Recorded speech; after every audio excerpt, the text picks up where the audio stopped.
Okay, so good day. This is Engineer Rexter De Andres Jr. And for today's video, I will be discussing the working strength design topic. So, ang tawag dito dati ay WSD or working strength design. Pero ngayon po ay tinatawag na rin siyang alternate design methods. So, here are the notations and symbols na dapat po nating malaman pagdating sa ating WSD ng ating reinforced concrete. So, number one is the area gross or the gross area of the section ng ating reinforced concrete. So, let's say meron tayong beam. Okay, so meron siyang base times height na dimension. So, yung B times H is the area gross. So, ibig sabihin, yung kabuuang area ng ating reinforced concrete, yun po yung tinatawag na area gross. And ang tinatawag naman nating area of tension reinforcement, so yun yung area ng steel. So, let's say meron tayong tatlong steel bars dyan sa baba. Okay. So, yun po yung tinatawag na area steel, no? So, drawing natin ng ano. Yan. So, meron tayong tatlong reinforcement ng bakal. So, yan po yung ating AS na tinatawag. Okay. So, generally, pagka magko-compute tayo minsan, isang bakal lang yung nakikita natin. We can represent the three AS, yung tatlong bakal na yan. Let's say, meron kang 16 mm na tatlong bakal. You can represent that as a single AS na lang, no? Provided na itong area ng isang AS na bakal dyan, dapat yung area nitong isang bakal ay katumbas ng tatlong bakal na nandyan. So, yun po yung AS. Then, B is the base. So, that is the width of the beam. And yung atin naman pong depth. Yung depth po ay mula yan doon sa centroid. Specifically, doon po sa centroid ng ating bakal, papunta doon sa outermost fiber. Yan po yung tinatawag na effective depth or depth, no? So, sa effective depth kasi, sa computation ng RCD, mahalaga na i-consider natin yung depth lang kasi yung ating reinforcement bar ay nandoon, yung ating computation doon sa ating reinforcement ay hanggang doon lang sa depth. Kasi kumbaga parang concrete covering niya na lang yung part na nandito. Let's say C sub C or the concrete cover, no? So, wala nang silbi yung part na nandyan pagdating sa tension side, no? Kasi kumbaga, ginagamit lang natin yung C sub C or yung concrete cover para matakpan yung ating reinforcing bar para hindi siya magkaroon ng corrosions after ilang years or ilang months after na mag-harden yung ating concretes, no? So, itong ating FC sub C is the bending stress of concrete in compression. Mamaya pakita natin kung ano tong FCC, FCT. Ang FC prime is the specified compressive stress of concrete. Yan yung lakas ng ating concrete. So, based doon sa testing na gamit yung UTM, no? So, tinetest po yan na let's say meron tayong cylinder dyan. So, meron yung UTM na i-compact niya itong concrete natin. Tapos, once na nag-crack na yan, yun na yung failure ng ating concrete. So, based doon sa kung kailan siya nag-yield or nagkaroon ng cracks, yun yung lalabas na compressive strength ng ating concrete. So, FC prime po yan, no? Then, FR is the modulus of rupture. Okay, so dyan po natin malalaman kung kung ang ating concrete po ay magka-crack na o hindi. Then, F sub S is the tensile strength. Fy is the specified yield strength ng bakal naman to. Ito yung ito yung strength ng bakal, yung FC prime. Ito naman yung strength ng ating reinforced steel bar. Okay? So yung Fs natin ay mamaya makikita natin yan dun sa stress strain diagram ng ating beam. Then EC is the modulus of elasticity ng concrete, which is usually ang value po niyan ay 4,700 square root of FC prime kapag yan po ay normal weight ng concrete. ES naman is the modulus of elasticity ng steel na kadalasan ay 200,000 megapascal. And ang unit rin po ng ating EC is 4,700 square root of FC prime. Again, yung H po natin is the total height. So, yan po yan, no? Tapos, yung N is the modular ratio. So, dito sa ating discussion ng alternate design method or working strength design, gumagamit tayo ng modular ratio kasi hindi naman po homogeneous yung ating material. Pag sinabi nating homogeneous, pag concrete, concrete lang. Pagka steel, steel lang. Pero dito po, it is composed of concrete and at the same time composed of steel bar, no? So reinforced steel bars. So dahil po hindi na homogeneous ang ating concrete, nagkakaroon tayo ng tinatawag na modular ratio para ma-convert into one specific material po yung ating analysis doon sa mismong structure, no? So mamaya ma-encounter natin yan. Then itong E sub CC and E sub CT, mamaya makikita po natin yan doon sa ating presentation sa stress strain diagram. So for the introduction, and again based from the book of MJB Castro or Mark Jefferson Castro, so the NSCP 2015 allowed design of concrete structures either by strength design, by workings design, stress design. So dalawa kasi yan, meron tayong WSD and the USD. So working stress design, tapos yung isa po is ultimate strength design. And sa ngayon, ang ginagamit na pong design is more on naka USD, pero kagaya nga ng sabi dyan ay pwede rin gamitin yung strength design. Okay? The strength design is the USD. And the WSD, yan yung working strength. This stress design, WSD. So, ito yung first topic natin, yung WSD. Then, it follows the discussion of USD pag natapos po tayo dito, no?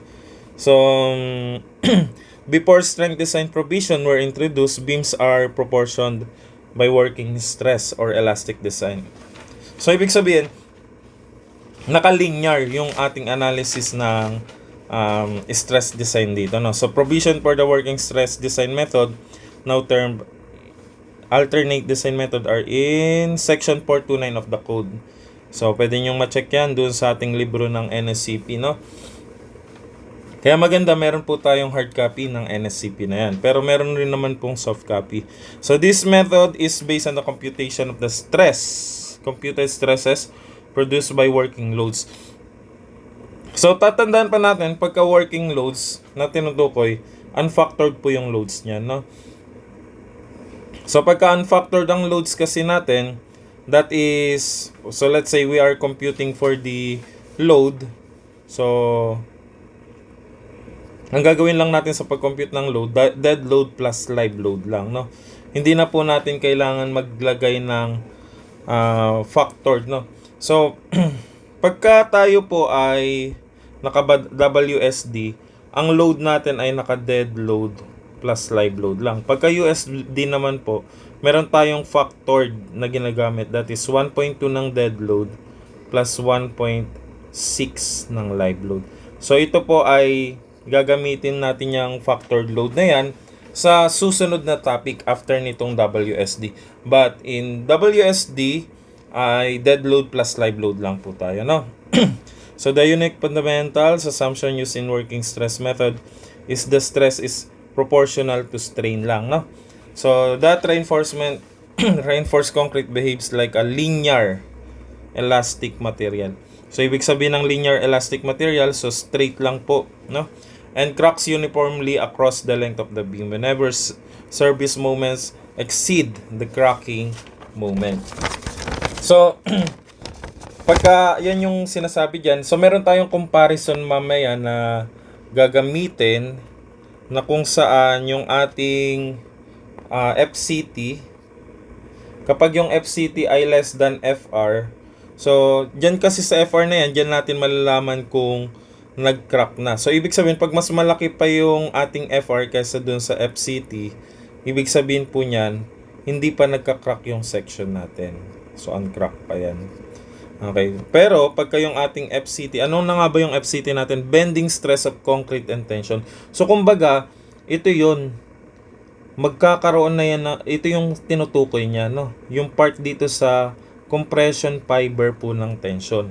So kapag yung ating FCT ay mas mababa kumpara sa ating FR, ang FR po mamaya madidiscuss natin kung saan po equal yan.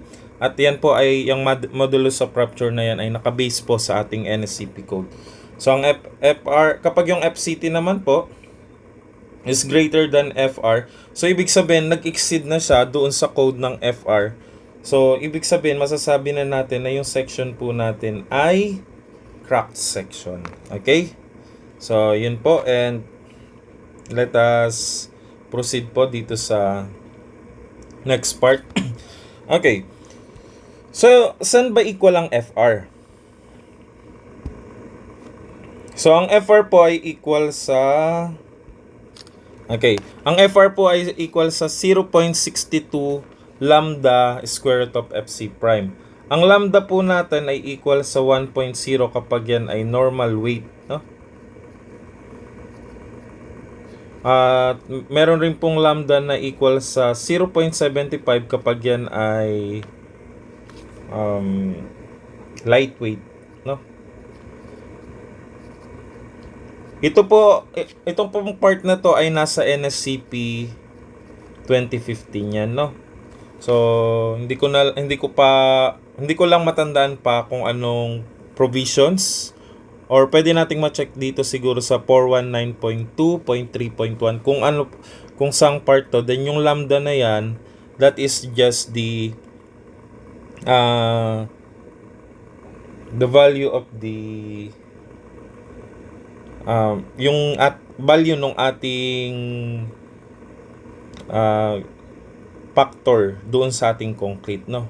So may tawag tayo dyan sa lambda na yan. So nakalimutan ko rin yung term na ginamit pa dyan sa lambda. So meron ring term yan doon sa NSCP, no? So pero usually ang ginagamit po nating lambda is 1.0. Okay? So 1.0, and kung magiging lightweight man siya, dapat naka-indicate na lightweight yun para magamit natin yung 0.75 value, no? So, yun, natandaan ko na yung tawag sa lambda. Modification factor yung tawag sa kanya. So, ang modification factor na lambda natin is 1.0 kapag normal weight. Okay. So, that is the NSCP 2010 and 2015, no? Nagbabago kasi yung code natin. So, parang nung NSCP 2001, ang FR value dati, based dun sa NSCP, is 0.70 square root of FC prime. Kung mapapansin nyo, wala siyang modification factor na lambda nung panahon dati, no? Nung nag-aaral kasi ako dati, talagang NSCP 2001 pa ang gamit namin. Kaya 0.70, matik. Multiply mo lang sa square root of FC prime, yun na yun, no? So ngayon, nagkaroon na ng modification, tapos nagbago pa yung 0.70, naging 0.62 na siya, no? So yun po yun. Then, for the transform uncrack section, so dito muna tayo mag-usap sa uncrack section, no? Okay. So, ano ba yung N? So, kanina na-discuss natin yung N or modular ratio. So, kagaya ng sinabi natin, dahil dalawang material yan, yung isa ay steel, yung isa ay concrete. Ano ba yung ibig sabihin ulit ng E? That is the modulus of elasticity Then E sub S, modulus of elasticity ng steel. While yung E sub C naman is the modulus of elasticity ng ating concrete. So kanina nabigay ko yung value niya, no? So kung hindi man given yung value ng N, you have to stick doon sa value na yon, no? For example, hindi binigay yung value ng N, at least dapat meron kang value ng FC prime. So let's say ang FC prime ay 21 megapascal. Okay, so paano mo masosolve yung N?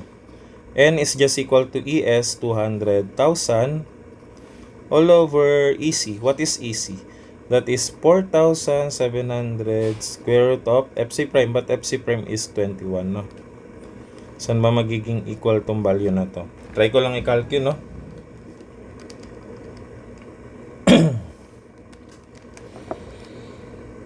So, ang FC prime natin ay nagbabago depende sa given, no? So, that is 9.28.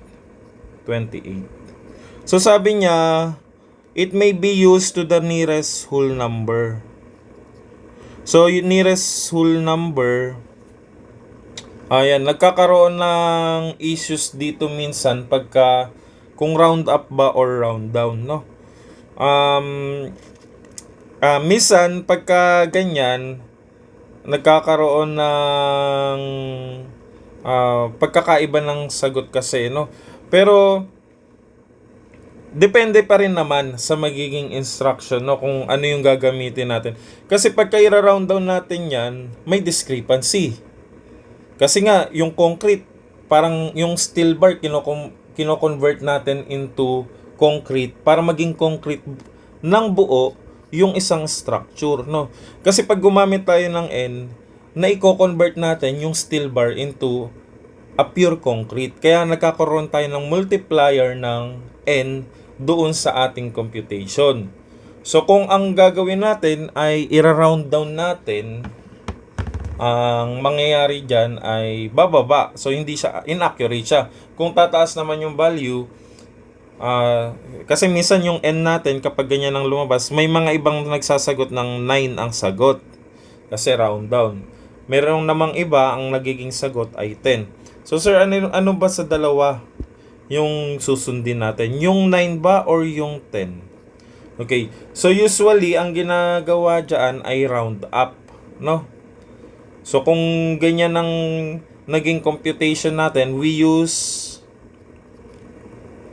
N is equal to 10. Okay?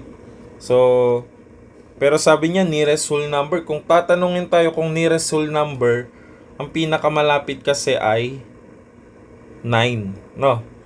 So, ganito na lang ang gagawin natin. Kung sakali man na wala tayong instruction kung round up or round down, we have to stick na lang dun sa napalabas nating value, which is 9.28. Yun na lang yung mismong value ng modular ratio na gagamitin natin sa computation. So, in case man na multiple choice yung type of question, tapos hindi lumabas yung sagot nyo, try nyong gawing 10 yung value ng n nyo. Or kung hindi pa rin lumabas, try nyo naman baka 9 yung sagot, no? So ito po yung ating transform section. So dahil sa ating transform section ay hindi pa nag-crack yung ating section, so we will be using yung ating section pagdating dito sa baba ay n-1 times AS. So ito po, no? So meron siyang modular ratio na n-1. So this is n-1 quantity AS, no? So meron siyang multiplier na ganyan kasi yun atin pong steel bars ay hindi pa po nagka-crack. And kailangan ma-convert natin yung steel into a concrete, no? Or meron tayong multiplier, or either way, pwede namang yung steel ay yung ating concrete ay i-convert natin into steel. So, meron tayong multiplier na n-1 pagdating sa uncracked section. Okay? So, ito po yun, no? Tapos, yung ating stress, ito yung strain diagram natin na tinatawag. So, kagaya nung sinabi kanina, linear nating i-analyze yung ating concrete. So, kung ito-drawing natin yung ating stress at saka strain diagram, so simula dito sa strain diagram, so mula po dito sa ating concrete, ito yung ating concrete kasi, so meron tayong base and height, tapos ito po yung effective depth niya. So once na meron tayong analysis ay madalas dito po sa depth yan, no? Pero mahalaga rin yung height niyan kasi kasama po yan sa computation, no, ng ating discussion, lalo kung yung ating section po ay hindi po nag-crack. So kung meron tayo ditong meron tayong section ng beam, so yung atin pong strain diagram ay linear. Okay? So ito po yung E sub C or yung strain ng ating concrete sa, ibig sabihin yan, strain ng ating concrete, ito naman ay strain ng ating concrete din. Pero yung isa po ay sa compression, yung isa naman ay sa tension side. Okay? So yun po yung kinaibahan nila. Yung isa ay sa concrete, yung isa naman po ay sa tension side. Kaya yung isa C sub T. Tapos yung E sub S naman po, yan po yung strain ng ating steel. Kaya siya E sub S. Okay? Then linearly po yan. So ano itong guhit na nandito, sir? So yung guhit po na yan ay tinatawag na neutral axis. Ang neutral axis natin, from the word na neutral, ibig sabihin, yung sa taas kasi ay compression at yung sa baba naman po ay tension, no? So parang sa ating concrete, 'di ba? Parang kapag meron tayong beam, okay? Ang ma-experience kasi nung nasa baba natin pagka may nag-apply na load, ang ma-experience po ng beam natin, ito po ay compression at yung sa ito po ay tension at yung sa taas naman po ay compression. So parang ganun din diyan. Once na meron tayong ina-analyze na beam, yung sa baba po ay tension at yung sa taas naman ay compression. So ngayon, kung merong compression diyan at merong tension, darating yung time na magkakaroon ng zero stresses or kumbaga zero yung value. So yung zero value na yun yung tinatawag nating neutral axis. So ito po yung neutral axis na yun, na kung saan zero po yung ating stress at saka strain value, no? So mahalagang malocate natin kung saan yung ating neutral axis diyan. So kapag meron tayong steel bar, hindi na po yan equal sa kalahati ng height yung ating neutral axis. Bakit? Kasi meron na po tayong reinforcing steel bar. So kung wala tayong reinforcing steel bar, madali lang, yung ating height ay, yung ating neutral axis ay h/2 lang. So dahil po hindi na siya pure concrete, dahil may steel bars na po siya, we have to consider yung tinatawag na reinforced steel bar po, no? So pagdating naman sa stress diagram, ito po yung ating stress diagram, no? So ito po yung ating FCC. So kung maalala nyo po, kung yun po yung ginamit natin doon. So ibig sabihin, ito yung stress. S is denoted for stress. Kaya siya F sub C, pwede yang maging S. Kapag C, concrete. Pagka S, steel. Tapos pag ginamit naman natin yung E, pwede rin siyang maging concrete at pwede rin siyang maging steel. Ang tawag naman natin dyan ay strain. Okay? Stress. So, ang stress po ng ating concrete dun sa compression side, kaya FCC. Parang dun lang rin sa ECC, no? So, the distance from this point up to this point is the Y sub CC, or that is the, parang yung MC over I natin, or yung MY over I, neutral axis. Diba yan yung formula natin ng flexural stress? Since ito pong topic na to ay about sa flexure. Diba may ganyan tayong formula dati sa ating strength of material. So parang ganun lang rin to. So yung ating distance from the neutral axis up to the outermost fiber is what we call the y sub cc. Yan yung denoted dyan. Then, ito namang y sub s, yan yung ating distance from the neutral axis hanggang doon sa ating tension ng ating steel. That is denoted by y sub s. Tapos yung y sub ct naman ay compression po ng ating tension, kaya y sub ct. So, ito po yung ating stress diagram pagdating dyan. And we have to take note. Ito po, no? That is Fs over N yung distance po dito sa point na yan, no? Then, we have here FCT. Okay, so, bakit kaya siya dinivide sa N? Kasi, yung ating stress ng ating steel, we have to convert that into a concrete. Kaya, kailangan natin siyang i-divide doon sa tinatawag na modular ratio. Kailangan paliitin natin yung value para maging pure concrete yung ating material po, no? So again, this is the strain diagram and we have the stress diagram. And this is the transform and crack section and this is the cross section. So area of the transform and crack section, that is the area of the gross plus yung n-1 times area ng steel. Okay. Then, so kung sakali man na kailangan nating mag-compute ng mga critical stresses kapag ito po ay uncracked section. So, uncracked section po yung discussion natin, no? So, again, these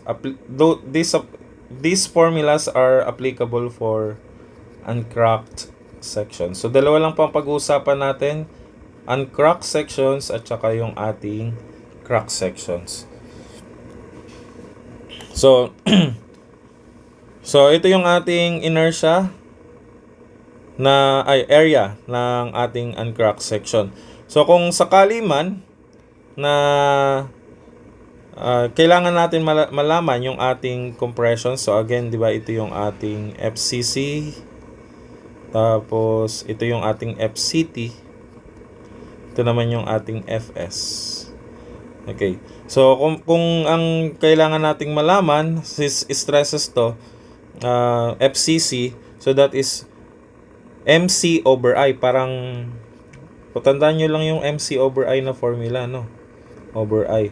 Pero yung C, ang gamit kasing notation dyan ay Y, no?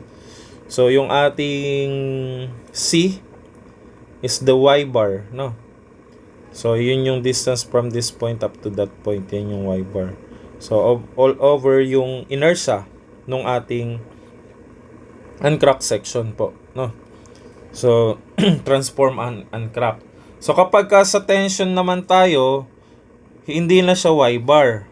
Yun naman po ay magiging, since, FCT yan, so that is H minus Y bar, no? Kaya po, yung C natin ay H minus Y bar pagdating po dyan.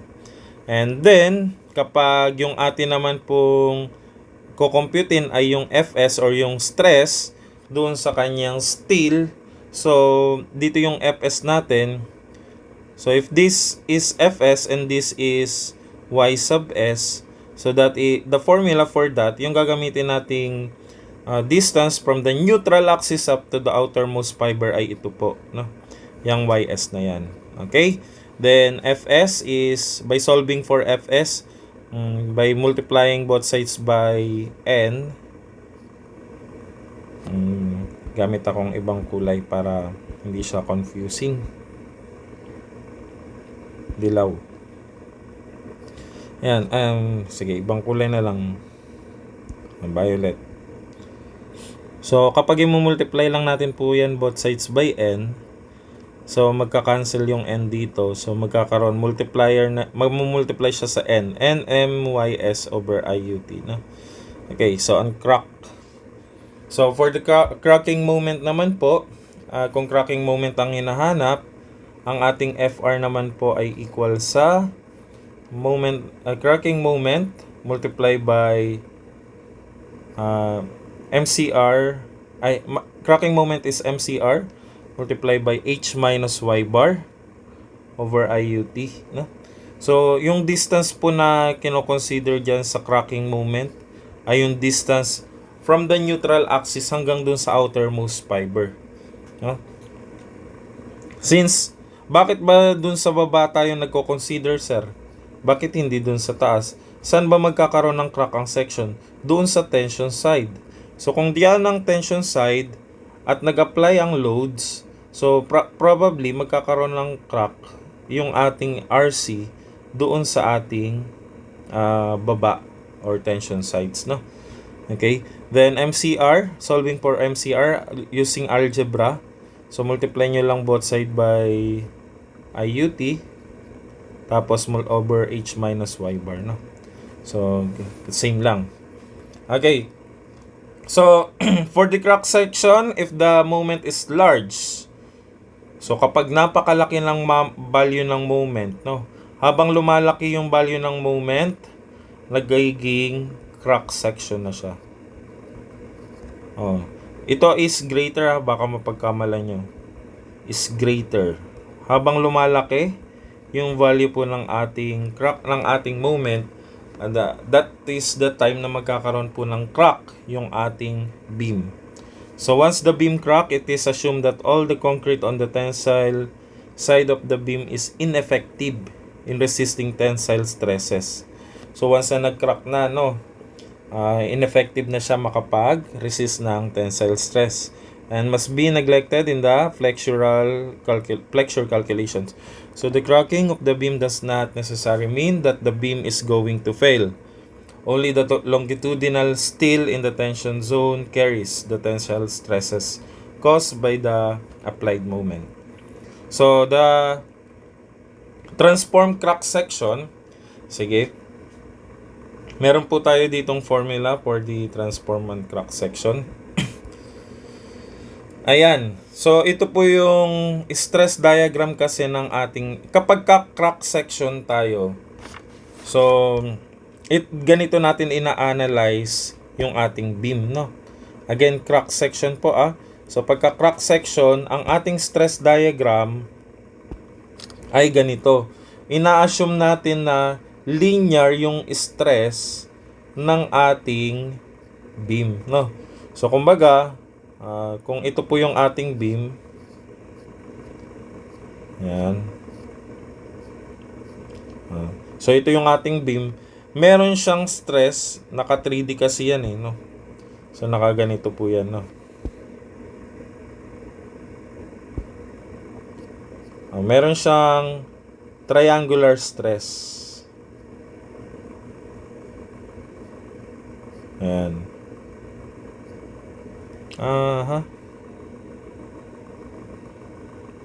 Sorry, mali yung drawing natin.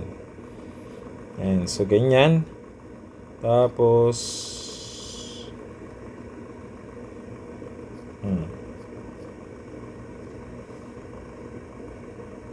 dapat pa ganito pala. Okay, ulit.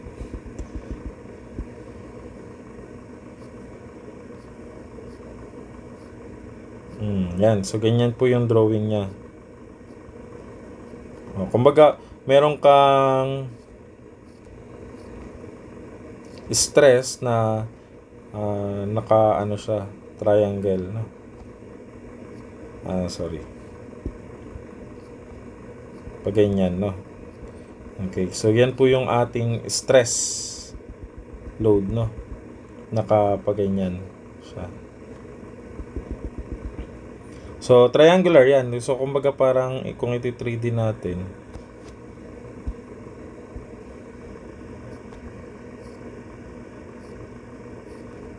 Yan, no? So, yan po yung stress na-experience nung ating concrete. Okay, so dito may mga parameters po na ginamit na yung B is the base, depth is D. Wala naman pong bago dyan. Pero dito sa ating crack section, ang ginamit na symbol para sa distance from the neutral axis to the outermost fiber is the C distance, no? And that C is denoted by KD. equal siya sa KD. So, syempre kung KD yan, ang neutral axis niyan ay nag-a-act doon sa, kung ito ay triangle, nasan ba ang centroid ng triangle? That is 1/3, no? From hanggang doon sa highest intensity. Kaya KD over 3 to. Tapos, ayan, JD, yung distance naman dito, another notation niya. No? Hanggang sa ginamitan ng equilibrium, moment of area above neutral axis. So, kumbaga magmo-moment ka dito sa part na to, equal yan sa moment above neutral axis. Ito naman ay moment below neutral axis. So, kumbaga, meron tayong beam na ito yung neutral axis kung drawing natin ng 3D. So, yung isa po ay magbe-bend siya above neutral axis na ganito ang bending niya. Yung isa naman po ay ganito yung bending niya. So, ibig sabihin, moment above neutral axis tapos moment below neutral axis equal po, no? So, the moment above the neutral axis must be equal to the moment area below the neutral axis. So, yun po yun, no? So, ano po ba yung area nito? So, that is B times C, yung area ng ating rectangular, multiply by C over 2, no? Tapos, is equal to, okay, pagka-crack section po, ito po yung tatandaan natin. Yung saan crack ay n-1, dito naman po sa crack ay n times AS lang siya, no? So, kumbaga, n-1 multiply by AS, tapos nagkaroon ng plus AS yan. So, applying algebra, pag ginamitan natin yan ng algebra, mangyayari ay NAS, so distribute natin, minus AS plus AS. So, magka-cancel po yung AS, kaya pagdating sa crack section ay NAS na lang po siya, na. Okay, so BC times, ano ba yung centroid nito? Mula dito hanggang dito, that is C over 2 is equal to NAS. Ito po yun, no? Tapos, ano ba yung distance mula dyan hanggang doon? So, that is mula dito. So, kung D yan, ilan po yung distance dito hanggang sa neutral axis? Kung ito ay D, yun ay C.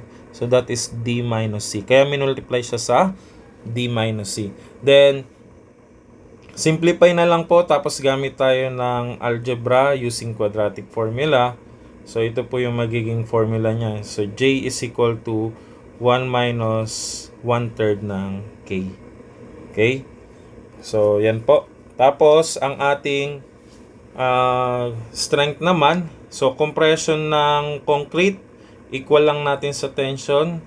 So, ang ating na-derive na formula is, so, ito ay, saan galing yung 1/2 ng FC times KD? Volume yan, no? So, ano ba yung volume ng ating rectangular prism? So, that is 1/2 ng base. Ang base natin ay FC. Gamit akong kulay blue. So, 1/2 ng base, base FC. Ano ba yung formula ng volume? Area ng base, 1/2 na, area ng base, ang area ng base ay triangle. Ano yung formula ng area ng triangle? 1/2 ng FC times yung ating KD. Itong KD, no? KD kasi ito eh. KD. So, yan na yung area ng base. Tapos, yung ating height naman po, saan equal yung height ng ating, para maging volume siya. Para maging volume, so, area ng base times height. So, ang height naman niya ay yung magiging, ito po, yung base, no? Yung base ng ating beam, no? So, is equal yan sa tension side. Saan ba equal tong tension side? So, kung ito ay force kasi yan eh. Force, yung part na yan, no? Kung matatandaan natin, ang stress ay equal sa force over yung area. So, meaning, yung force natin ay equal sa stress times area. So, saan ba equal yung stress? That is equal sa force is stress times area. So, yung stress natin ay Fs kasi nandito siya sa mismong neutral axis. Tapos, yung ating area naman ay yung area ng steel bar. So, therefore, ano na itong force na to? Yan yung tension force. Tension force is equal to AS Fs. Okay? So, kaya yun po yan, no? AS Fs. So, Fc now is equal to AS Fs. By applying algebra, so all over 1/2 ng KD times B. And that should be less than or equal to 0.45 ng Fc prime. So kung hindi man ibigay yung value ng Fc prime, yan na po yung value na gagamitin natin sa pag-compute, no? Okay. So yung atin naman pong moment naman ng concrete ay pwede nating ma-solve yan by algebra, no?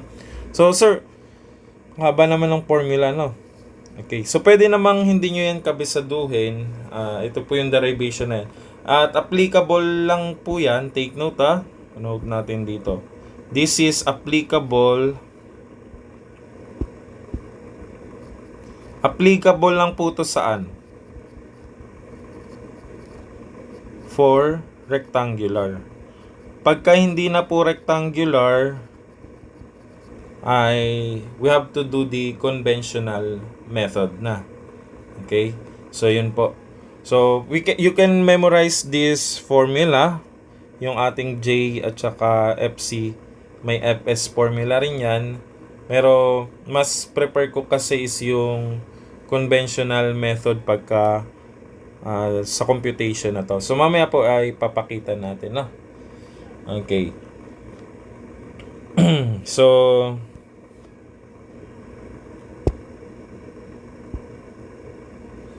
ayan po. So, meron ring formula ng MS. Ito po, no?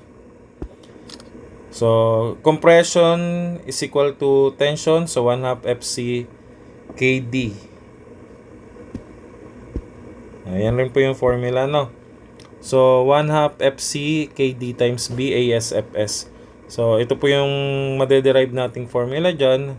So, Fs is equal to 1/2 ng Fc times KD times B over AS. Or that is, pagka dinerive po natin, na simplify po natin yan, Ms is equal to ASFS multiplied by JD. Okay. So, you can memorize that formula. So, dalawa po yan, yung MC at saka yung ating MS na. Yan. So, MS is equal to ASFS JD. Okay. So, kung rectangular yung section natin, pwede na pong direktang gamitin yung formula na yan, no? So, provided na kung sosolve nyo yung FC, so JKBD squared, ayan yung formula niya, no? Over 2, tapos MC, solve nyo na lang yung FC in terms of other variable, no? Okay, so pagka the alternative moment capacity is the smaller of MC and MS. Okay, so para malaman natin yung moment capacity, that is the smaller. Kung sino yung mas maliit sa moment ng concrete or moment ng steel. Bakit? Yung mas maliit ang ginagamit. Kasi, kung yun yung mas maliit na value, mas unang bibigay yon. At ayaw naman natin na kahit isa sa kanila ay bibigay. So, we have to limit na yung capacity niya ay yung mas maliit na capacity between the concrete and the steel. So, yun po yung ibig sabihin niyan. So, in case naman po na naka-balance design po tayo, ibig sabihin ay balance design, sabay pong magfe-failed ang ating concrete at saka yung ating steel bars, which is hindi naman po natin ganong prefer na mangyari yan. Pero in case man na yung ating analysis sa ating concrete ay balance design, so ito po yung ating formula, no? So based dito sa ating formula, so if this is the concrete, so that is KD over FC. So kumbaga ano to nagkaroon siya ng ratio and proportion, no? So KD ito 'yon. over FSES. So, similar yung triangle na yan doon sa D. Okay, so ganito ang ginawa niya. Ginawa ng analysis diyan, no. Small triangle equals sa big triangle. Ito. Yung triangle na yan, no. So, magiging ganyan siya. So, this is D. Tapos, so, saan na equal ngayon? Ay, sorry. Ang D natin ay effective depth pala. So, we have to take note na kapag effective depth ay hanggang dito lang po, no. So, kung gagawa tayo ng ratio and proportion dyan po sa triangle na yan, magiging ganito po siya. So, that is D. So, this is D. Ayan na. So, KD, again, KD. Okay, tayo dito. Tapos, FSES, ito, EC, EC over EC. So, dyan po yan. Tapos, D over yung ating distance na to, no? Okay, bakit ba naging ganyan yung formula, sir? Baka mamaya matanong nyo. Bakit naging FC over EC siya? So, kung matatandaan nyo, strain ng concrete siya kanina dyan, no? ECC yan. Kung matatandaan natin sa strength of material, ang ating strain ay equal sa stress over modulus of elasticity. Okay, magkaiba po yan, no? Ito po ay strain at ito naman po ay modulus of elasticity. So, imbis na isulat niya na strain, kasi strain diagram to, ginawa na lang nating stress over the modulus of elasticity ng concrete. So, kaya yan naging FC over EC, tapos ito naman po ay FS over ES. So, that is D. Tapos, saan naman po equal itong height na yan? So, that is FS. That is equal to FS over ES. Ito po, yung distance na yan. Tapos, ipa-plus natin yung sa concrete. So, FC over EC. No? So, yan po yun. Kaya naging ganito yung ating formula dyan. Then, apply na lang po natin yung algebra. Masosolve natin yung value ng K. So, the value of K is ito po. Kung tayo ay nakabalance design. No? So, yan po yung formula dyan. Okay? So, you can memorize that formula or kung gusto nyo, kung hindi nyo ma-memorize, i-derive nyo yung formula. No? Mas maganda pa rin na i-derive kung sakali man para anytime na makalimutan nyo, balik lang kayo dun sa concept. No? So, balik lang kayo dito sa equation na yan. Okay, pero pagdating sa ating design, mamaya papaliwanag natin yung mas madaling paraan ng pag-solve na hindi ka gagamit ng formula na mga may K, D, J, B, D, yan, no? So, ito po yung provision para sa ating flexure ng stress, no? So, kung sakali man na hindi given ang ating stress sa concrete, so flexure, no? Stress in concrete yan. Okay. So, stress in concrete. So, for the stress in concrete, ito po yung ating flexure. So, dito tayo magpo-focus kasi ang discussion natin ay about sa flexure. Flexure in beams po ito, no? So, about sa flexure ng beam yung dinidiscuss natin. So, we have to stick with this value. Kung hindi man po given yung ating FC value, so we have to take note that the value of FC is just equal to the 0.45 FC prime. So, dapat po, kung hindi man given ang FC, kahit papano, at least, dapat given po ang FC prime. No? So, kasi kung hindi rin given ang FC prime, hindi rin given ang FC, ay wala tayong masosolve, no? Or depende naman kung ang tinatanong naman ay moment. So, kung sakali man po na shear, yan po yung formula. Pero hindi ko na po babasahin yan kasi since hindi naman tayo, hindi naman shear ang topic natin, no? So, with regards to the tensile stress and reinforcement, Fs shall not exceed to the following. So, kapag grade 280 reinforcement, 140 megapascal. So, grade 420, 170. And for flexural reinforcement, diameter 10 millimeter bar or less, one-way slab o etc. So 0.5 FY, no? So dito may sample po dito, no? So sabi niya dyan, a reinforced concrete rectangular beam having a width of 350. Teka. So meron tayong 350 millimeter na width. So yun yung base niya. Given yung base natin na 350, tapos meron tayong depth na 600. So total depth. Pag sinabi nating total depth, ang tawag po dyan ay height. Magkaiba po ang total depth sa effective depth.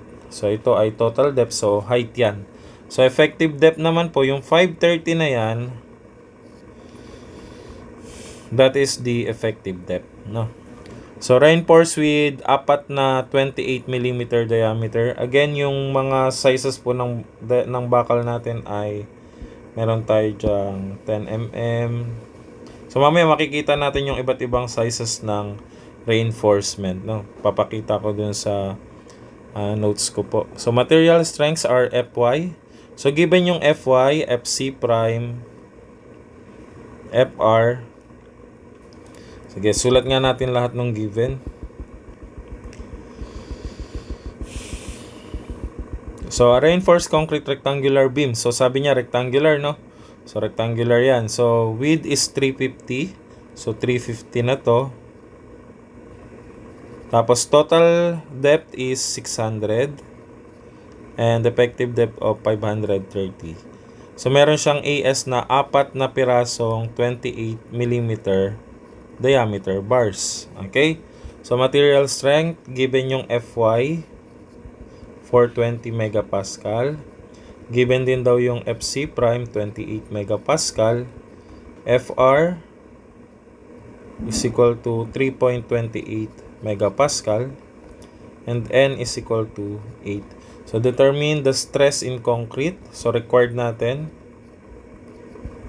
is the stress in concrete, FC, at yung ating Fs. Given din daw na yung moment natin is 60 kilonewton meter. So, these are the given and these are the required. So, ganyan po tayo mag-solve. Isulat muna natin yung mga given, then saka tayo mag-solve ng mga required. So, for this problem, sabi niya dito, so, assume uncracked section, the stress on the tension zone of the concrete FCT is less than FR. So, minsan kasi sa problem mismo, sinasabi niya na uncrack yung ating section. Pagka uncrack po yung section, ay kailangan malaman natin yun. So, dapat kung yung ating FCT ay mas maliit doon sa FR, that is the uncracked section. So, dito kasi sa problem na to ay inassume niya na uncrack yung ating section, no? So, mamaya balikan natin, no? Meron tayong paraan para ma-solve yung FCT na yan. So, dito ay focus muna tayo if this problem is uncracked section. So, we have to consider na yung ating reinforcement dito is N-1 AS, no? So, meron pong -1 kapag yan ay uncrack. So, that is N-1 multiplied by 8. So, area gross is 350 times 600. So, this will give us 210,000. Tapos, N-1 multiplied by AS. So, ito na po yung na-compute, no? So, para ma-solve natin yung ating Y-bar pagka-uncrack section, bakit yung total gross ang kinonsider natin? Kasi nga, uncrack yung section natin. Ibig sabihin, we are considering yung whole section po. no? So yung ating magiging area dyan, so area ng concrete, tapos yung area ng ating reinforcing bar. Okay? So para ma-solve natin yan, so meron tayo ditong area 1. Sige.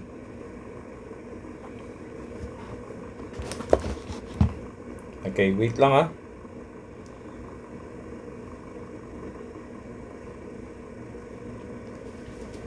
So meron tayo ditong value na masosolve natin dapat yung y bar. So paano ba natin masosolve yung ating y bar? So dito ko muna i-ano.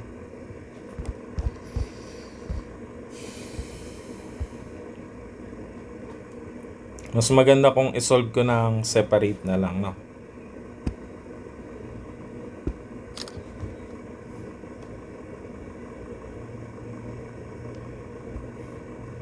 Okay. So kanina given tayo ng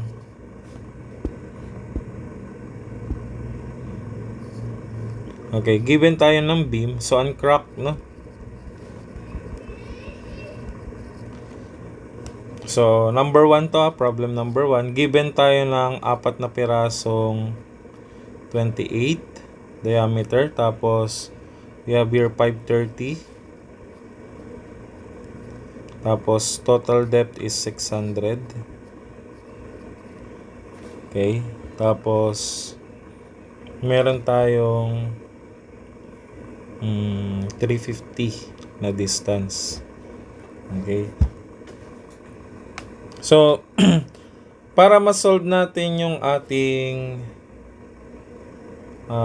FS at saka FC,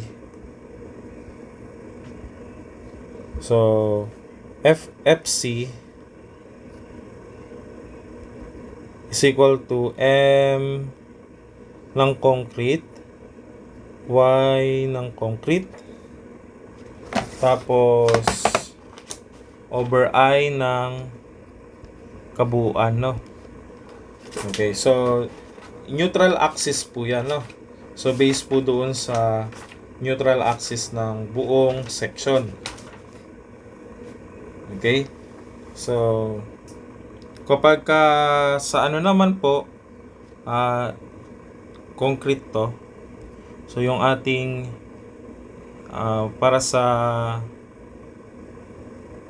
FS, so that is FS is equal to MYS over inertia, no? Pero itong inertia natin ay uncrack, transform uncrack, no? So dapat naka-uncrack po tayo. Uncrack section. Okay? But take note na yung FS natin must be divided into n value. Okay? So paano yung gagawin nating solution dyan? So we have here the formula. So kailangan ay alam natin yung kanyang area, no? So ano ba yung mga included na area? So meron tayong area gross ng concrete. So meron tayong area gross ng concrete. Tapos meron tayong area ng steel, no? Pero dahil area ng steel yan, meron yung multiplier na n-1. So para makuha natin yung ating centroid, so area total y bar is equal to summation ng AY. Okay? So area total, saan ba equal yung area total natin? Hindi pa natin alam yung area total. So ang A1 muna natin, sige, compute natin ha. So let's compute for A1. So yung A1 natin, ito yung A1 natin. Tapos ito yung A2.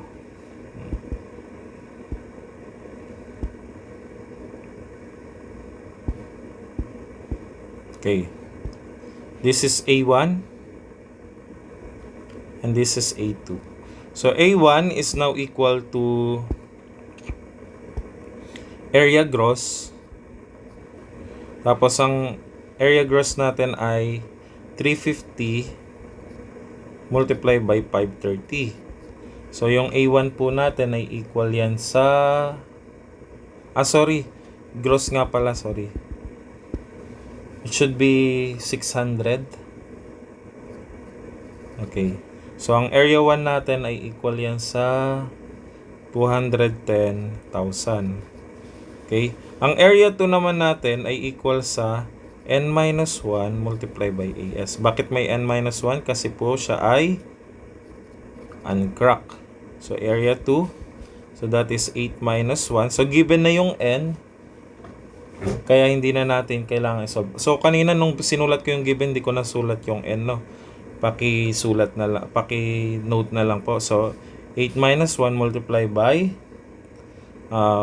ilan ba yung bakal? 4 na pi over 4 multiply by 28 squared. So, ang magiging value ng area 2 natin ay equal sa yan po yung nakasulat na 17,241.06 mm squared. Okay? So, meron tayong value ng area 1, area 2. So, solve natin yung area total. So, equal kasi itong summation ng AY sa A1, Y1 plus A2, Y2. Okay? At ang area total po natin ay equal yan sa A1 plus A2. So, saan po ba equal yung ating A1 plus A2? So, that is 210,000 plus 17,241.06. Okay? So, solve po natin yung area total. 210,000 plus 17,241.06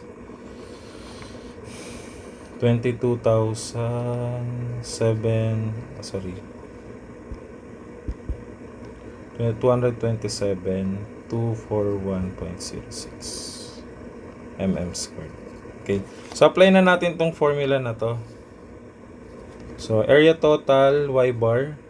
So, that is, area total, sulat ko na lang ulit, no? Y bar is equal to summation ng AY, or that is A1, Y1 plus A2, Y2. So, what is the total area? 227,241.06. Y bar is equal to, what is A1? So, that is 210,000. Tapos, saan ba yung Y bar niyan? Ang Y bar niyan ay equal lang sa, saan ba ang centroid ng gross natin? So, ang centroid ng gross natin ay yung kalahati ng 600 since hindi pa siya nagka-crack. So, multiply by 600 plus 17,241.06. So, yun po yung area 2. So, ano po yung area 2 na yan? Yan yung area ng bakal. Okay? So, tapos multiply lang natin sa... Okay, so... Kumbaga itong Y bar natin, ang datum natin pala dito is nandito sa taas. Okay, ito yung reference. Ano yung centroid ng ating concrete mula dito hanggang dito? So that is 600 over 2, no? 600 over 2. It should be 600 over 2 pala dito, yung ating centroid. 600 over 2. Tapos, ano naman po yung centroid nitong bakal papunta doon sa ating reference? So, that is 530. Okay. So, from that, mas-solve po natin yung Y bar. At ang value po ng ating Y bar ay 317.450 mm. Okay? So, yan na po yung Y bar natin. So, meron na tayong Y bar. Alam na natin. So, meron na tayong Y. So, ang Y ng concrete, ito na yan, no? How about yung Y ng steel? Ang Y ng steel ay, so, kumbaga ito yung concrete natin. Yan na yung ating, kumbaga, ito yan eh. Ganito yung nangyari kasi sa computation.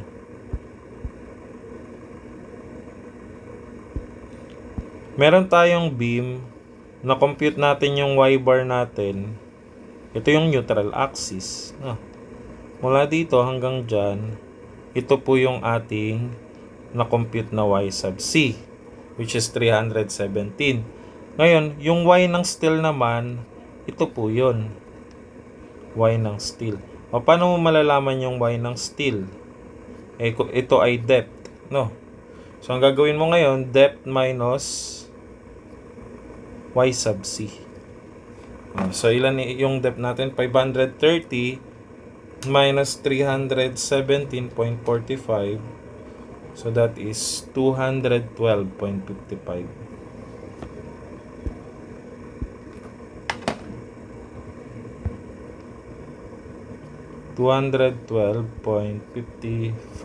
millimeters.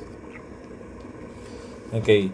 So, meron na tayong y sub. Alam na natin yung y.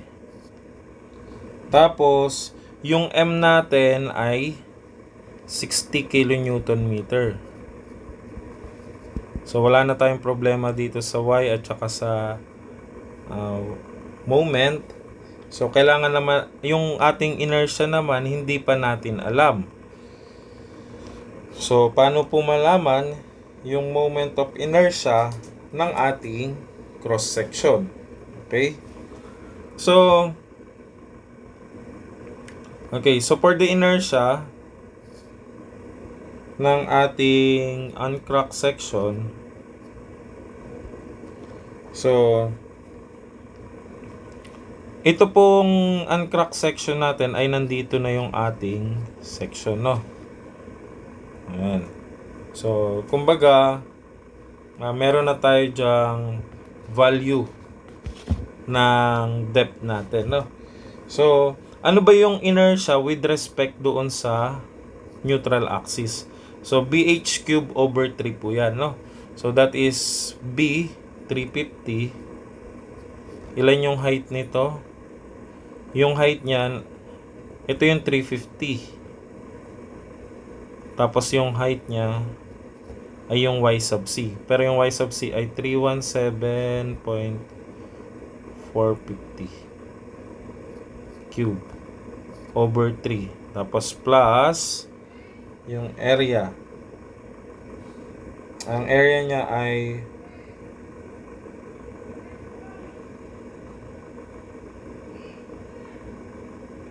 so yung total area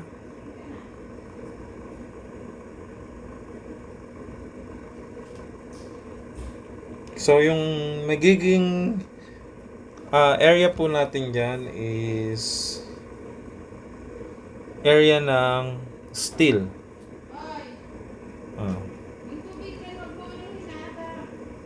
So yung area ng steel ay, so kumbaga ito ay BH cube over 3 plus N minus 1 times AS. And then, sorry, AD squared pala to, no? Okay. So for the inertia, ang formula po dyan ay BH cube over 3 plus NAS D tapos D NAS D minus Y sub C squared. Ayan. So, kumbaga, kinuha mo yung inertia ng portion na to, tapos kinuha mo rin yung inertia ng steel bars, kaya NAS times D minus Y sub C squared. Okay, naka-squared po siya. Kumbaga, magiging raised to the fourth po yan, no? So, ang inertia ng ating uncracked section will be UT is 350 times 600 cube over 3 plus NAS is so yung ating NAS value, ito N minus 1. So diba ito yung N minus 1? Sorry, it should be N minus 1, no? N minus 1 po yan, hindi yan NAS. N minus 1 multiplied by AS. Kaya magiging 17,000 241.06. Yan na po yung NAS, second area. Tapos, yung centroid po niyan is yung 530, yun yung Y sub S. Ito yung Y sub S, which is 212.55. Then, naka-squared po yan. Okay, kung mapapansin nyo po doon sa book ni Castro, ang ginawa niya sa inertia, ay inertia is BH cube over 12 plus AD squared, no? Okay, kung hindi mo kabisado yung inertia ng with respect sa base ng rectangular, yan ang gagamitin mo. Pero kung alam mo naman na BH cube over 3 siya, simply ito na lang ang isulat mo. Mas maikli pa siya kumpara doon sa solution sa book. So let's try to compute kung parehas lang doon sa magiging sagot ni Castro, no? Imbes na mag BH cube over 12 plus AD squared ka, BH cube over 3 mo na lang, no? Times 212.55 squared.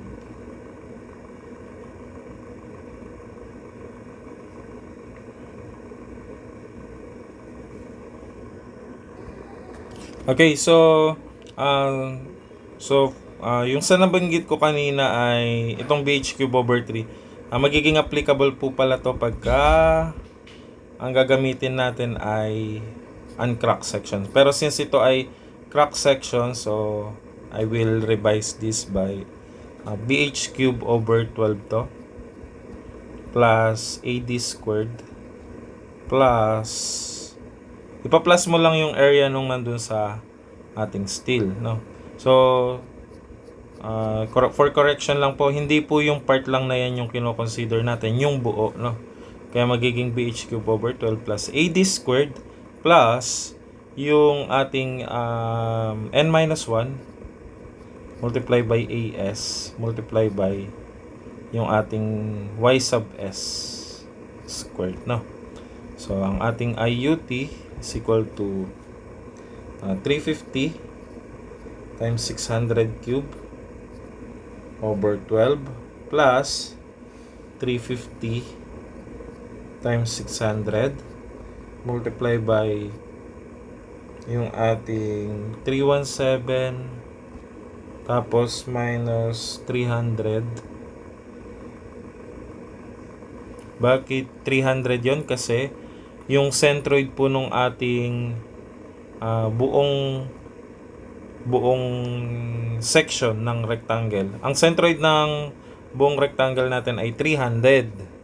Tapos i-minus mo doon sa kanyang Y sub C na 317, no? So magiging 17.45 squared.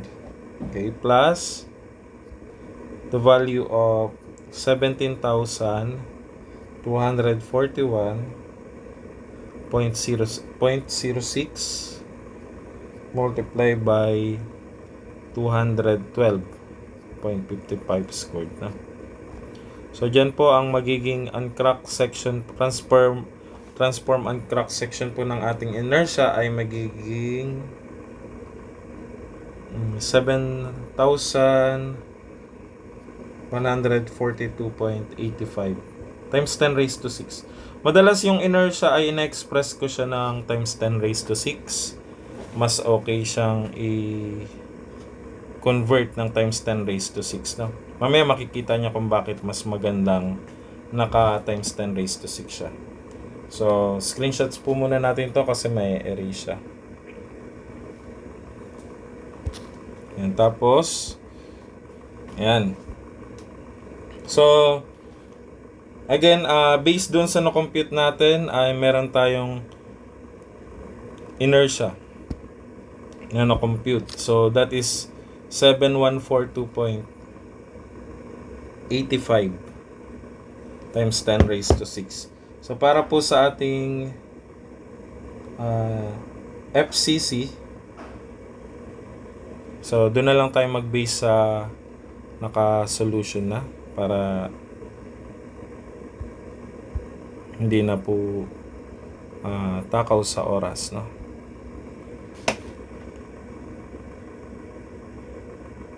Ayan. So, dahil na-compute na natin, ayun, 714.285. Ayan.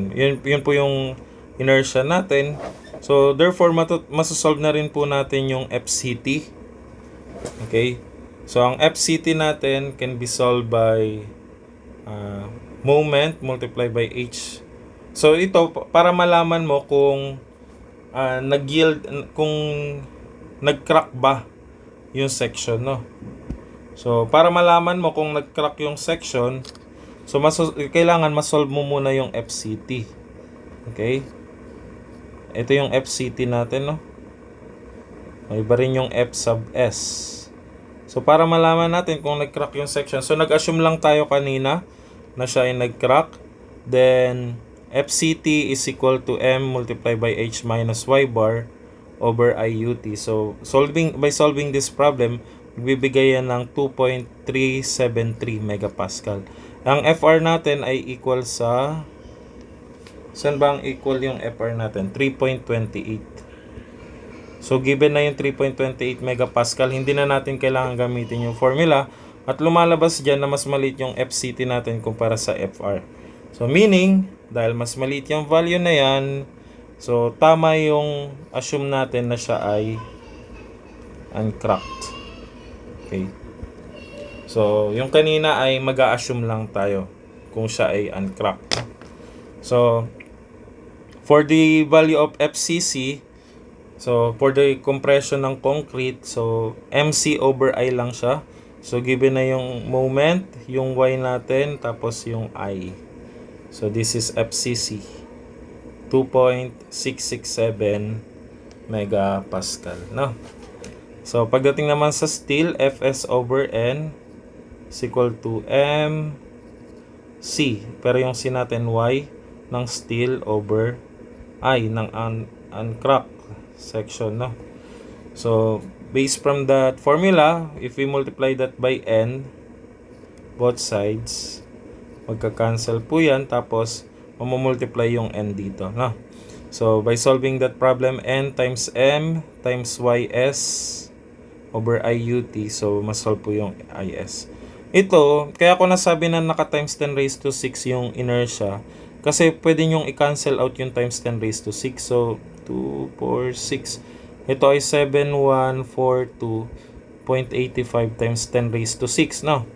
Pwede nyong i-cancel yung times 10 raised to 6 dyan, at saka dito sa baba. Kaya madalas, pag inertia, naka in terms of times 10 raised to 6 yung value na ginagawa ko, no? Para mas madaling mag-compute, tapos cancel ka agad yung times 10 raised to 6. So again, yung M natin ay kinonvert natin ng Newton at saka millimeter squared, kaya naging megapascal. So ganun din po sa inertia, naka millimeters to the fourth siya. So, but yung times 10 raised to 6 niya ay nag-cancel lang, no?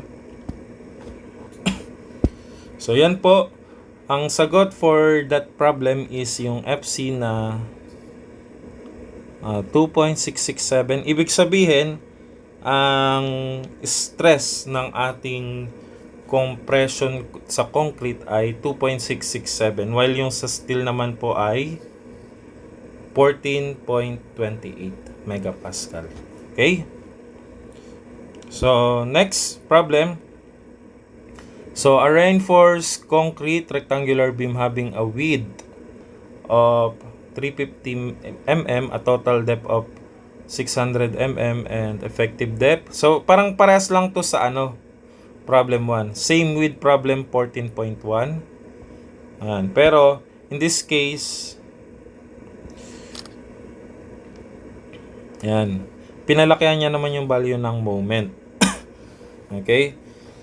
So, dito, masasolve na natin yung FCT. So, meron tayong moment, tapos H minus Y bar. Na-compute na kanina yung Y bar, eh. So, ang value ng Y bar natin ay 317. Ito yung Y ng concrete, no? So, 317.45 over yung inertia ng uncracked section. So, pagka sinolve natin yan, yung ating FCT ay 4.747. So, ilan ba yung ating FR? So, that is 3.3 Asan yung ating FR? Ayan, 3.28. So, ang FR natin ay 3.28 megapascal. So, ang nangyari ngayon, mas malaki na yung FCT kumpara sa ating FR. So, kung ito yung beam natin, mas malaki na yung na-experience na tension ng ating concrete. So, that's the time na magkakaroon na ng crack yung ating beam, no? So, therefore, we can say that this beam is a cracked section. Okay? So, from this solution, so meron tayo dyang beam na isinasolve natin yung value ng C, no? Tapos, from that value of C, so yan yung C which is equal sa KD. Okay, yan yung solution kanina na pinakita natin sa screen. Okay. So, if you can memorize this formula, so C is equal to KD. So, yan yung ating K times D. So, K multiplied by the depth D. Okay. Then, C is equal to 194.391. Ito ay galing lang to sa M above neutral axis at saka moment ng below neutral axis, no? So, B times C over 2 kasi centroid ng ating beam is equal to NAS, so area ng ating steel bar multiply by D minus C. Saan galing yung D minus C? So, kung yan po ay C, ito po ay D minus C. So, solving for the value of C by shift solve, masasolve natin na 194.391. Pero saan ba equal yung ating C? Ang C ay equal sa KD. C is equal to KD. Okay? So, solving for K, therefore, we can say that K is equal to C over D. Saan equal yung C? So, 194.391. Di-divide mo sa depth, which is, given po yung depth na 530 ba yun? 530. Okay, so tama. So, masasolve natin yung value ng K. So, tapos, based from the relation that J is equal to 1 minus K over 3, masasolve natin yung value ng J. Then, applying this formula, yung pinakita ko sa inyo kanina, so, moment is equal to 1/2 ng FC JKBD squared. So, that the value of FC is 2M over JKBD squared. So, from that, masasolve natin yung FC na 7.576 megapascal. Okay? So, the stress in the steel naman is ASFS JD. Yan po yung formula kanina na nandoon. So, applying that formula, so M over, by algebra na lang po ito para masolve yung FS. So, M divided by ASJD, or kung gusto nyo, substitute nyo dito yung formula tapos shift solve nyo, pwede po yun. So, M over ASJD. So, mapapalabas po natin yung FS value which is 104.70 megapascal. Again, na-apply natin tong mga formula na yan dahil siya ay rectangular. Sir, paano po kung hindi yan rectangular? Paano naman na po yung problema, yung magiging solution dyan, no? Okay, so kung hindi po yan rectangular, we have to adopt the alternate solution po para dito, no? So, yung alternate solution po para dito ay, yun po yung papakita natin. Okay. So, dito ko isolve sa bandang baba.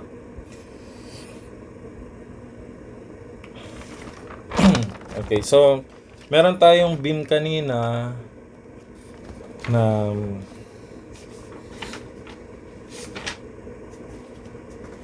ito, 350.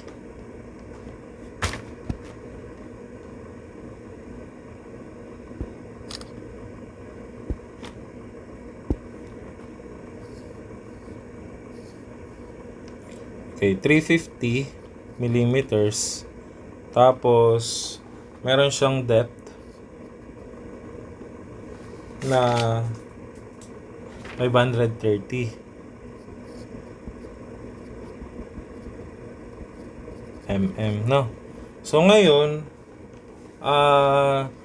yung ating beam, meron niyang neutral axis, no? Na kung saan doon po magkakaroon ng 0 value yung kanyang shear, yung kanyang stress tsaka strain, no? Tapos ito yung ating AS. Tapos again, stress diagram, tapos strain diagram. This is FS, FCT, FCC. So matandaan nyo lang na i-drawing yan, no? Pwede na at marami na kayong masosolve. So this is the base, which is 350 mm, no? And let's say this distance is distance x. Okay? So yung kanya kasi ang ginamit niya doon ay C, no? Pero same lang yan. So moment ng area above the neutral axis equals sa moment ng area below neutral axis. A moment below neutral axis, na. Okay? So dito ang mangyari ay 350 times x over 2 multiply by is equal to 8, walong area ng bakal, multiply by NAS to. So NAS, so kumbaga BX times x over 2 times NAS. So this is N, ang AS natin ay ilang bakal na yung nandoon? Apat na pirasong 28 mm diameter. Okay? Tapos multiply by NAS, tapos multiply by D minus X. So 530 minus X. Tapos squared, no? So dito ang mas-solve nating value ng X ay yung neutral axis. So that is 194.39 mm. So same po doon sa kanina, no? Okay. Yung X na yan ay notation lang po yan, no? Kung ang book ay ginamit ay letter C, wala pong problema. Kung mas komportable kayong gamitin na letter C siya, okay lang rin po, no? Okay. So, how about doon sa area po? Sa inertia. So, sabi natin ang formula ay stress is equal to moment C over I. Okay. So, meron na tayong Y. Yan yung ating X. So, meron na tayong distance from neutral axis. Wala na lang tayo ng inertia. Kasi yung moment natin ay equal sa 120 kN/m. So, okay na. So, ang kulang na lang inertia. So, paano naman po masolve ang inertia? Ang inertia ay equal sa BH cube. Pwedeng BH cube over 3. Bakit over 3? Kasi kung inertia with respect dito sa neutral axis, dahil with respect sa base yan, pwede na po natin gamitin ng BH cube over 3. Diyan na yung sinasabi ko. Pansinin nyo yung sa solution ni Castro pagka nagsasolve siya ng ganyan. Ang ginagamit niyang formula ay BH cube over 12 plus AD squared. Pero we can simplify that by BH cube over 3 na lang plus yung ating NAS, tapos multiply by D minus X. Bakit D minus X?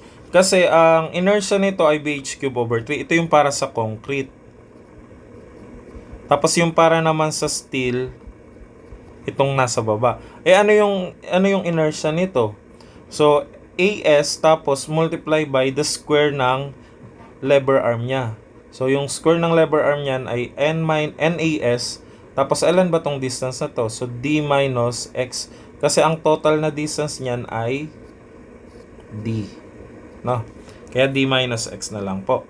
So solving for that, we can solve for the I ng ating crack section, no? So that is neutral axis. So that is 350, 194.391 cube over 3, cube po ito, plus 8 times pi over 4 times 28 squared multiply by 4 multiply by 530 minus 194.391 squared. Okay, pakisolve po itong ating inertia. So that is 3,076.325 times 10 raised to 6 millimeters to the fourth, no? Okay, from that, meron na tayong inertia. So, masasolve na po natin yung value ng FC. So, for the value of FC, solving for the value of FC,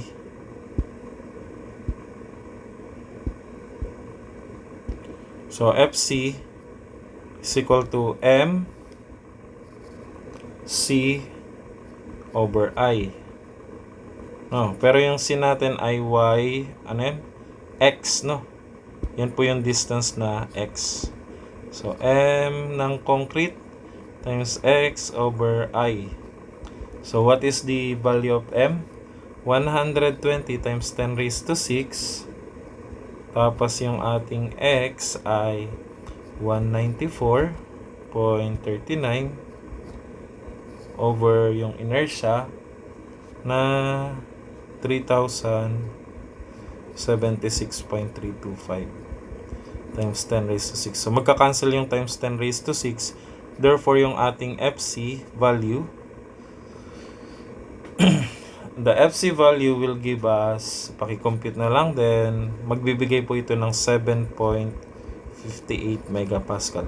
So, kung mapapansin nyo po, halos parehas siya or parehas talaga siya doon sa na-compute natin nung una, no? Same lang po yung value niya. So, yan po yung kagandahan. Mas prefer ko yung ganitong solution kaysa po doon sa yung merong mga parameters na J, K, D, something, no?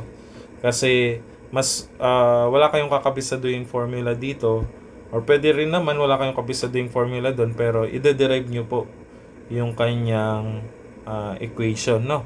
So, for the value of Fs naman po, so, Fs over N, pero yung N i-multiply ko na, kaya magiging NMS YS over inertia ng neutral axis, no? So, ito po yung target natin, kaya natin pinapakita to. Papakita natin na same lang yung magiging value niya, no? So, yung N dun sa solution na nauna. Kahit hindi natin gamitin yung mga formula ng mga JKD. Okay, so 8 multiply by, saan equal yung MS natin? So 120 times 10 raised to 6. So same lang ang moment ng concrete at saka steel. So yun yung given value na 120 kilonewton meter. Pero i-convert natin siya sa newton millimeter, kaya naka times 10 raised to 6.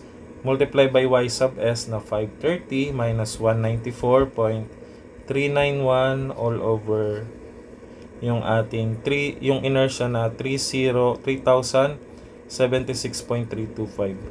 So times 10 raised to 6. So based sa mako-compute yung value ng inertia, ang laki ng value niya, no. Naka times 10 raised to 9 pa siya. So para maging 10 times 10 raised to 6, pindutin niyo yung eng na syntax, no. Magiging times 10 raised to 6 siya. Hanggang sa maging times 10 raised to 6. So, from this value, we can solve for the value of Fs. And the value of Fs is 104.73 megapascal. At mapapansin nyo, same lang rin po yan sa solution dun kanina. So, kung akong tatanungin, mas prefer ko po yung ganitong solution, MC over I lang, no? Hindi na yung kagaya kanina na magsosolve ka pa ng C hanggang masolve mo yung K, tapos masolve mo yung J, which is equal siya sa 1 minus 1/3 ng K, tapos saka mo masosolve yung FC at saka Fs. So, ang kagandahan dun, di ka na nag-solve ng inertia. Pero, you have to memorize yung formula natin. So, check natin, 7.58 at saka 104.73. Ano na yung naging solution dun? Ano na yung naging sagot? 104.73.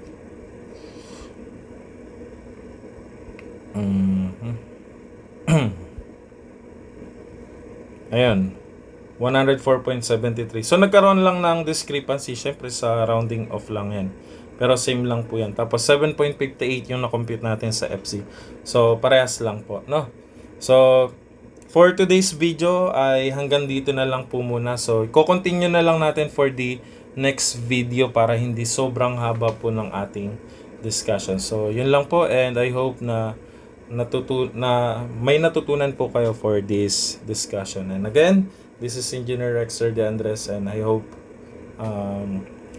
you learn a lot from this video tutorial. So, thank you.